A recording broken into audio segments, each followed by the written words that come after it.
यह अध्याय हमें उस दौर के बारे में बताता है जब मध्यकाल के अंत और आधुनिक काल की शुरुआत के बीच समाज, अर्थव्यवस्था और संस्कृति में बड़े बदलाव हो रहे थे। यह वह समय था जब पुराने ढांचे टूट रहे थे और नई व्यवस्था जन्म ले रही थी। तो चलिए शुरू करते हैं आज का ये चैप्टर। अगर चैप्टर आपको पसंद आए तो चैनल को सब्सक्राइब जरूर करिएगा। इस पाठ का नाम है पुनर्गठन का काल। पहला मुख्य बिंदु है सामाजिक संरचना में बदलाव। इस काल में भारतीय समाज में कई महत्वपूर्ण बदलाव आए। पहला है जातीय व्यवस्था का स्वरूप। जातीय के भीतर नए उपसमूहों का उदय हुआ। कई व्यावसायिक समूहों ने स्वयं को विषय जाति के रूप में संगठित करना शुरू किया।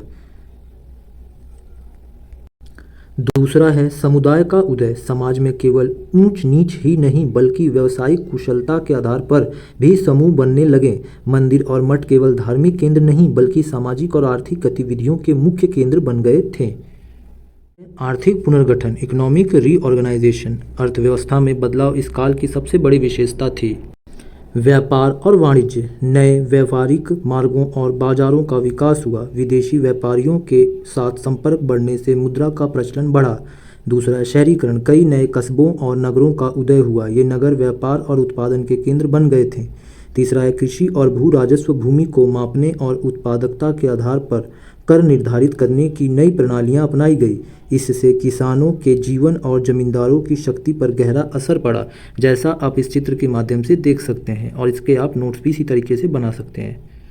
राजनीतिक और प्रशासनिक परिवर्तन, क्षेत्रीय शक्तियों का उदय। केंद्र सत्ता के कमजोर होने पर क्षेत्रीय शासकों ने अपनी शक्ति बढ़ाई। उन्होंने अपनी अलग प्रशासनिक व्यवस्थाएं लागू की। दूसरा है प्रशासनिक केंद्रीकरण। राजाओं ने अपने प्रशासन को सुचारू बनाने के लिए अधिकारियों की एक नई श्रेणी तैयार की जो सीधे तौर पर केंद्र के प्रति जवाबदेह थे। आप इसके नोट्स इस चित्र के माध्यम से बना सकते हैं। अगला है सांस्कृतिक और धार्मिक परिवर्तन।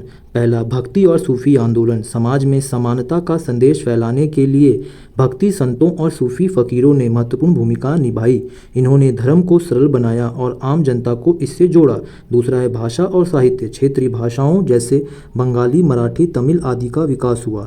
साहित्य अब केवल राज दरबार तक सीमित न रहकर आम लोगों की भाषा में लिखा जाने लगा। तीसरा है स्थापत्य कला। नए शासकों ने अपनी शक्ति के प्रदर्शन के लिए भव्य मंदिरों, महलों और मस्जिदों का निर्माण करवाया, जिनमें क्षेत्रीय कला शैलियों का प्रभाव स्पष्ट दिखाई देता था। पुनर्गठन का काल भारतीय इतिहास का एक ऐसा दौर था जहां समाज स्थिर नहीं था बल्कि निरंतर बदल रहा था। इसी दौरान आधुनिक भारत की नींव पड़ी, जिसमें हमारी संस्कृति, अर्थव्यवस्था और शासन व्यवस्था ने एक नया आकार लिया। और यह भी समझने की बात है कि बदलाव आज भी हमारी संस्कृति और सामाजिक व्यवस्था में कहीं न कहीं दिखाई देता है। चलिए अंत में आपसे एक प्रश्न पूछते हैं। क्या आपको लगता है कि उस समय के सामाजिक बदलावों का असर आज की जाति व्यवस्था पर भी है? अपना उत्तर कमेंट बॉक्स में ज़रूर बताएं। अगर चैनल पर नए हैं तो चैनल को सब्सक्राइब जरूर करें। मिलते हैं अपनी नेक्स्ट वीडियो में।